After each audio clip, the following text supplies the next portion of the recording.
कहाँ गए वो देश दीवाने, कहाँ उनकी महारत है। और मैं पूछती हूँ क्या सच में आजाद मेरा ये भारत है। मैं पूछती हूँ क्या सच में आजाद मेरा ये भारत है। नहीं निकल पाती है आज सड़कों पर आजाद एक नारी, एक एक के होशो टुकड़े जाए कहाँ आज बेचारी। एक छोटी सी बच्ची पर यूं दानव टूट कर पड़ते हैं। एक छोटी सी बच्ची पर यूं दानव टूट कर पड़ते हैं। एक एक के हो सौ टुकड़े, कितने सौ सड़कों पर सड़ते हैं। क्या इसी दिन की खातिर दी वीरों ने कुर्बानी थी, या मैं पूछूं तुम बतला दो आजादी एक झूठी कहानी थी। या मैं पूछूं तुम बतला दो आजादी एक झूठी कहानी थी। मन में सोचो क्यों इन पर तुम इतना कहर बरसाते हो, और बेटी बचाओ का नारा लगाकर बेटी पर जहर बरसाते हो। बेटी बचाओ का नारा लगाकर बेटी पर जहर बरसाते हो।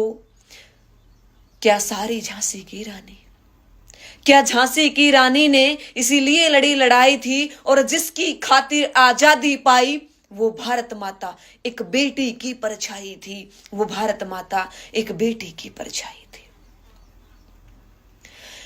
आज बेटियों पर इतने अत्याचार दिन बर दिन बढ़ते जा रहे हैं।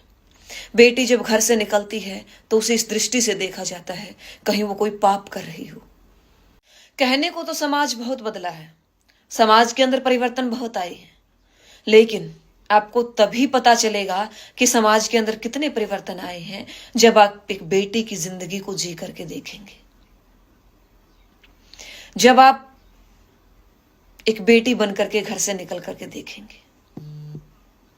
आज भी समाज की यही दृष्टि है कि यदि सुबह पति और पत्नी दोनों किसी न किसी तरीके से नौकरी पर जा रहे हैं, किसी न किसी काम को करने के लिए निकलने जा रहे हैं, तो पति का टिफिन पत्नी तैयार करेगी।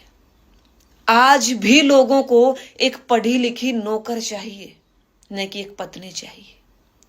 आज भी समाज के अंदर ये नजरिया बना हुआ है कि बेटी का काम या एक पत्नी का काम या एक महिला का काम घर की रसोई तो है ही है, घर का कामकाज तो है ही है, साथ में प्रत्येक सदस्य की वो एक नौकर है।